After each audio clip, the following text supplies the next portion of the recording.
Hey, well, welcome back, and thanks for watching the Cypress Sports Show, brought to you by Coach's Corner, your go-to spot before and after the game. I am Jeff Russell here, as always, with Mark Slevcove. Today, we're going to catch up with senior tennis player Logan Gorgonio. We'll get an update on spring sports, talk to some athletes and staff members in our Subs and Grubs segment, How Well Do You Know? But before we get to Logan, let's get an update on what's going on with spring sports. Coach, the rain is back. It is causing an absolute mess. What do we have for an update at this point? I know we got a lot of changes. That's right. Every day there's a new change. There's a new update. Things are getting postponed. Things are getting pushed back. Locations are being changed sometimes. So as Coach Russell always says, take a look at the schedule on the school website, our sports weekly schedule, and get the most up-to-date information because that gets changed when our games get changed. So here's our update with spring sports. The baseball team defeated Kennedy twice in their opening series with a 5-0 victory last week and a 6-1 win on Monday. This week, weather permitting, of course, we play Tustin on Thursday and Friday.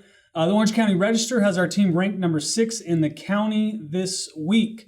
Our softball team went 4-1 in the Dave Copps tournament in Bullhead City. After losing the opening game to Hamilton High of Arizona, the girls went on to win 4 straight with victories over teams from New Mexico and Arizona. The bats were hot with 6 home runs in the tournament and excellent pitching from Delaney Faust.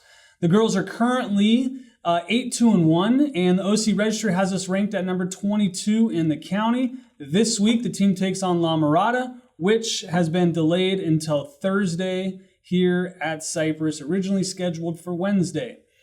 Boys volleyball team didn't play last week, but they have 2 home games this week, one versus Long Beach Wilson, and then our opening league match versus Kennedy.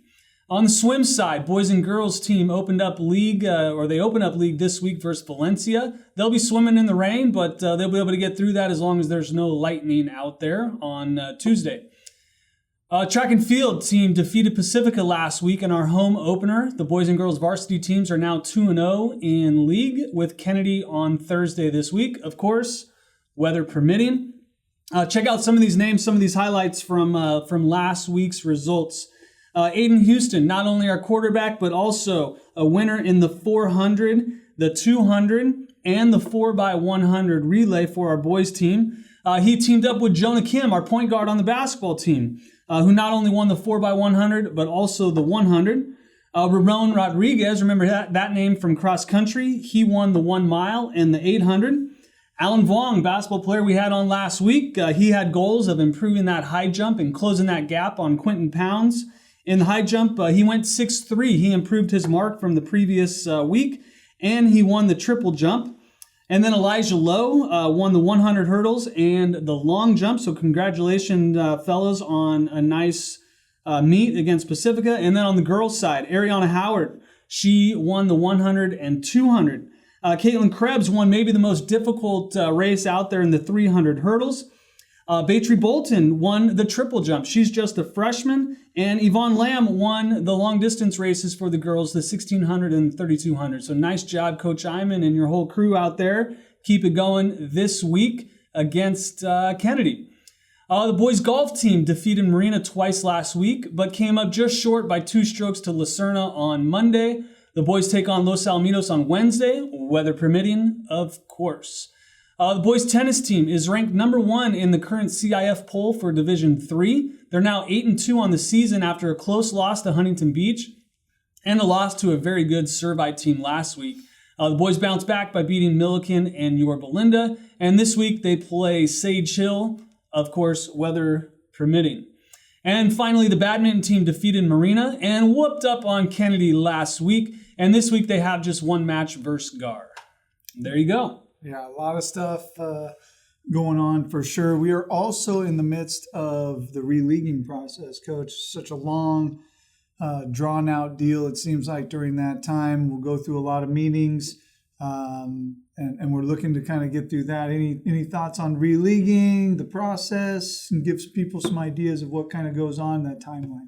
Well, the process is all the schools in Orange County, right? You have the athletic directors, and then ultimately the principals make the final decisions for re-leaguing. It appears that we're going to be voting on whether or not we go to a football-only league. So our school will be grouped up with certain teams from around Orange County, maybe not even locally, maybe down south of Orange County just for football. And then the rest of our schools' teams will be in potentially another league. Yeah, and that football only takes the rankings, the CIF rankings throughout the last few years and compiles kind of a power ranking.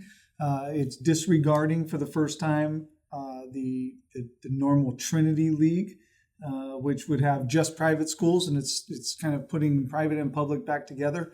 So it's going to be an interesting process to see if that passes, and then how that affects scheduling and things like that. So it's going to be an interesting vote coming up. That's right. Certainly could be a lot of change for Cypress High and for the Empire League. Yeah, absolutely. Well, keep checking those schedules. I mean, rain, that's all we see. Rain, go away. Come back another season, right? Get out of here. We are tired of seeing you. Hopefully it doesn't affect scheduling as much in the weeks to come. But during that rain, when you're sitting around with nothing to do, passing the time, catch up with athletes and staffs. Check out our Subs and Grubs segment, How Well You Know. This week, sports distances. Here's what they had to say.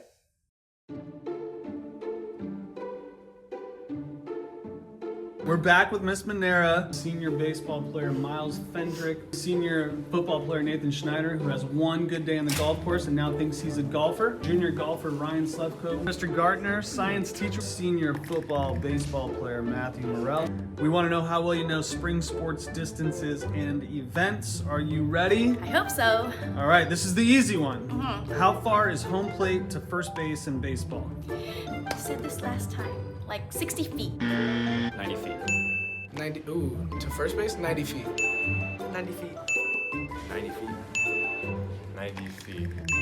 Oh, okay. What about from first base to second base? It has to be the same, right? So 60 feet. Again. 60. 60. Yeah. 90 feet. 90 feet. 90 feet. All right, let's go to swim. How many laps in the 100-yard freestyle swim? 100 yards. Carry the 2. And subtract the 1. 7 laps. 6 laps. It's there and back, so 1 lap there, 1 lap back. Are you a math teacher? Is that 1 or is that 2? Well, 1 there, 1 back's 1 lap. Okay, that's 2, but all right. And that's still wrong. 4. All right, what strokes are needed in an individual medley swim? How many strokes are there and what are they? For swimming?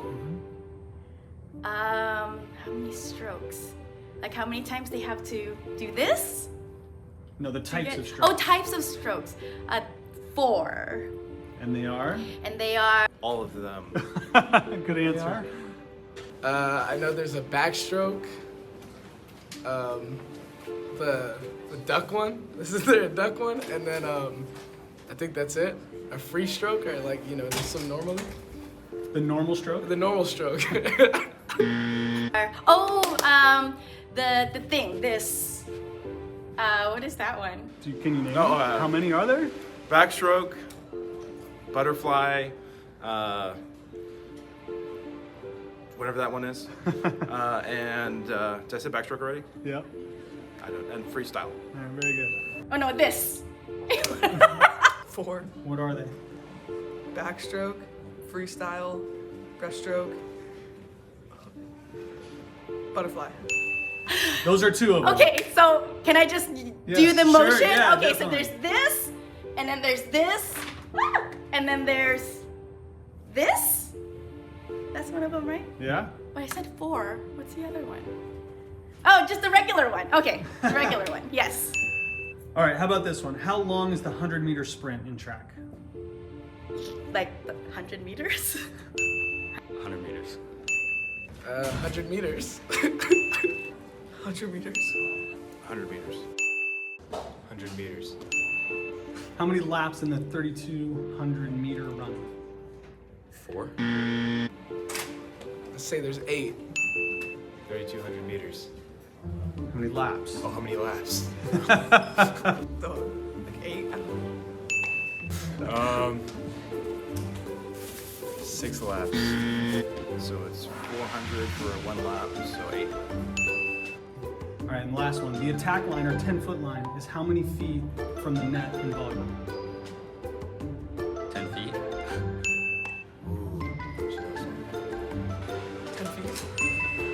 I want to say 5 feet.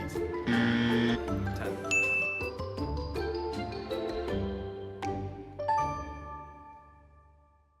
All right, well, today we welcome one of our boys tennis players, Logan Gorgonio, to the program. Thanks for being here, Logan. And no problem. Sorry if I messed it up a little bit. Is that how you say it? Yeah, Gorgonio. Not that hard of a name. Right? Yeah. No, but I used to do like when I did baseball, like when they called me up, they would butcher it so much. So. What was the normal mess up? Like, what did they normally say that they screwed it up on? They really like adding like a second R, like Gorgonio. Like I don't understand it, but it happens like every time. Where's that? I mean, people mess up my name all the time. I don't get Sleeve. it. It's easy. Slevcove all the time. Slevcove Oh, instead of Slevcove, right? That's the common one. That and Slevcove, not Cove. Co. I try to make sure not to do that, although sometimes it just sounds like Yep. it. I don't know. Where's the name come from? Do you know, like? I'm Filipino actually, so there's a bunch of like mishmashes of people from all down there. So it's kind of hard to tell. Like a lot of people think I'm Italian, but it comes from the Philippines. That would make sense. That kind of sounds like an Italian kind of name. Yeah. All right. Well, hey, thanks for being here. 4-year varsity player for tennis. That's quite an accomplishment in itself to be on the varsity for 4 years. What has been your most memorable moment out of those 4 years? I would say my most memorable moment has to be league finals last year because my partner and I, like, we had a lot of difficulty with chemistry towards the beginning of the season. Then, like, as it went on, it got a lot better. And then when league finals finally came around, we finally beat the doubles team that, like, we struggled the most with throughout the season. So that's pretty cool. Nice. And do you think that was the big thing, the chemistry portion, or did you guys just improve skills as well throughout? I'd say chemistry had to do a lot with it because I'd say individually we were pretty solid, but we didn't really know how to work with each other. But then towards the end, we started setting each other up and then finishing a lot better. So. Very cool. So you got a twin brother that plays tennis also here. He wasn't your partner, right? No. That would have been funny if your twin brother and you don't have chemistry. But Right. tell us about your brothers. You got a twin brother that's here. You got an older brother that played tennis. Any sibling rivalry between the two, or between the three of you? And who's the best one out there? Me, obviously. But I would say that the sibling rivalry is definitely there. Like we played each other a bit with each other a bit this year, and like we clashed a lot because we like expect the best from each other, and then like when we don't, we get really mad. So we just kind of push each other to do better, even if like it really annoys the other person. And can you guys beat your older brother now? Yeah, he's getting old, you know. He can't move as well. Well, you talked about last year, you finished, I think it was 4th in league. You had a tough match, right? You lost the 3rd place match, I believe, and then came in 4th. What are the goals for this year for you as a 4-year player? This year, I'm honestly thinking we can take it home because we initially lost to the doubles one from Valencia, but both of them were like they were ranked state, and then they both graduated. And then last year, when we did the consolation round, we actually lost to the doubles one here, and then that was actually a pretty good match because each of us took a set off each other, and then we lost in the tiebreak 10-8. So I think this year we can push and make it to the final. So. Nice. Logan, you've been around Coach Paul quite a bit, several years now. I'm sure he's helped you in many ways. What's the best piece of advice that he's given you over your 4 years? I would say it's definitely keeping a cool head because, you know, a lot of tennis players, they really like getting angry at themselves, like when you miss a ball slightly, anything like that. He offers a lot of good advice during matches, and definitely keeping composure, staying calm, and just like believing in my ability as a player. Have we ever seen Coach Paul lose his composure? I wouldn't say so. If he does, it's out of passion for the team. No, there you go. Good answer. Right? Out of the passion for the team. Well, your years of experience as a tennis player, clearly you know what makes a good one. So what are the qualities that makes the best tennis players? I'd say talent, like initially, because tennis is very difficult. It's very technical. So like, especially like your form, the way you swing, it can be really difficult. Like when you don't initially have like a little bit of talent. And then even if you don't, like hard work, especially to work on your form, because like the certain way you hit a ball, like speed, spin, everything, it's very important. to the way you play. And then also mindset. Like even players who have extremely good mechanics can just crumble at like the snap of a finger because their mental isn't very strong. And you just need to have really strong will as a player to push on and win. Yeah, one bad thing happens. We see players a lot. It kind of builds on them, right? They have a bad play, and then they can't get over that play, and it just starts weighing on them, and it gets worse. So that mental aspect's giant. Yeah, very important. That's right. And I think that's Coach Paul's strength, right? Is teaching you guys that, encouraging you guys to keep that composure and not let those mistakes compound with each other or on top of each other. So high school tennis isn't a huge spectator sport. We get some families that come out and watch, your parents and such. So how do you guys stay motivated throughout a season and during a match? How do you guys get hyped up for a match? I'd honestly say that we motivate each other because we're pretty used to not having spectators. It's not one of those sports where you usually expect spectators, and it can often like add more pressure. But then our team members around us, we push each other really hard, honestly. And then just like before and after matches, we make sure that like all of us are doing well. We make sure to hype each other up throughout the sets and cheer for each other. So honestly, just the people around us on the team really help us push forward. Are you generally a competitive person? Oh yeah, very competitive. You know, I can do a little trash talk now and then. What other things outside of tennis do you like to compete in? I don't know. I'm very competitive about grades. Grades? Yeah. That's a good one. And then with my brothers, we can be competitive, like video games, anything like that. Just like in our nature, we're very competitive. We love sports, so like we love to just like challenge each other, stupid things. But yeah. What about just walking? I know, like my daughters, I know one's more competitive than the other, and she always has to walk like a half step in front of the other one, just to gain that advantage. Oh, if you don't do that, you need to start it. I mean, yeah, I have a twin brother, so I'm always trying to beat him in like the littlest things. Like I got my license first because I had to. Nice. Oh man, yep. I can hear my household too. Every moment is a competitive something or other. All right, so you've played doubles and singles, mostly doubles. But what skill sets are needed to make a good doubles player compared to a good singles player in tennis? I would say a good singles player, the most important thing for them is good baselining and like a good mentality, because they don't really have anyone to push them forward as they play. It's just themselves against one other person. So they need to make sure to have confidence in themselves. And then they're not really playing as many points at the net as doubles players. So a lot of their strength should come in the variety of shots they're hitting from the baseline and their consistency in getting the ball in. As far as doubles go, I would say volleys are very important. And a lot of people think that finishing the ball is like hitting the ball really hard, but it's actually like a lot about finesse and angles. So you need to like take care of a lot about where you're placing the ball and then how much force you're putting on the ball. So it's a lot of finesse, and then especially communication with your partner is the most important thing in doubles, because if you're not communicating with each other, you're kind of battling against each other out there. And you can only win if you work together. So. And you said earlier, of course, the connection with your teammate, right? Yeah. Having that connection with them, you work well together, that you learned last year, obviously a big point with doubles over singles, right? Yeah. Now in a match, can you let everyone know in a match, how much coaching can Coach Paul do in a match? Because it looks like, especially when you guys are out there, you're almost on your own on an island, right? Yeah.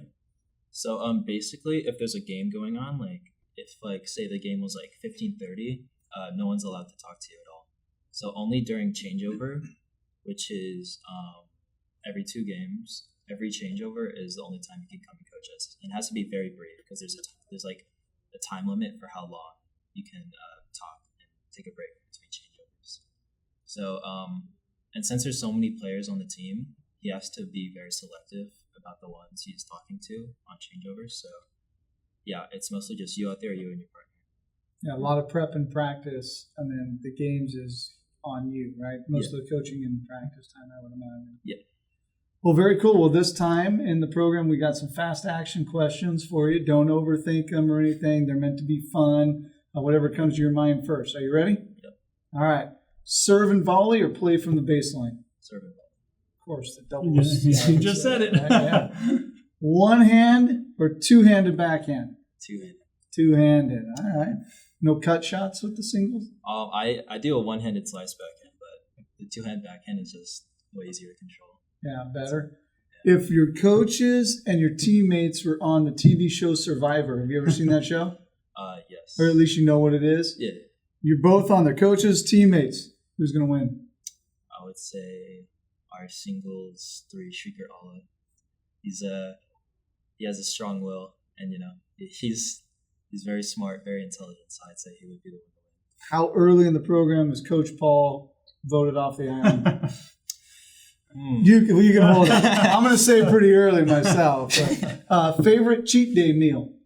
Cheat day meal? I mean, actually, I like going to Korean barbecue a lot. It's just, I don't know, it's straight calories, straight meat. So whenever you have one of those really long matches, like 2-hour, 3-hour matches, it's always good to go out for a little cheat meal and get all those calories back. Nice. One thing you do outside of tennis in your free time? Video games, I'd say. Favorite tennis player? Roger Federer. Do you know who John McEnroe is? I do. All right. You ever throw the racket or scream like him? I Maybe. prefer not to say. Yeah, very good answer. Pickleball or ping pong? Ping pong. Isn't there more? You said finesse. Isn't there more finesse with pickleball at the kitchen? I've played pickleball before, and I don't know. It's a lot less footwork than ping pong. Yeah. I'd say. Tennis players don't like pickleball. No, they hate it. Oh, no, yeah. Infiltrating the system. It is. It's taking over court. They're stealing your courts. Yeah. All right, rate Coach Paul's service game. 10 being the best, 1 being the worst. What's he got? 11, definitely. Wow. 11 for wow. Coach Paul. Wow. Jeez Louise, learn something new every day. All right, well, thanks again to Logan for being here today. Thanks to our sponsors, Subs and Grubs, and Coach's Corner for supporting the show. Get over to Coach's Corner before and after the game to celebrate. Celebrate this guy right here in hopes of him winning that league championship. Don't forget to follow us on Instagram and YouTube. Thanks again for watching, and we'll see you guys next week.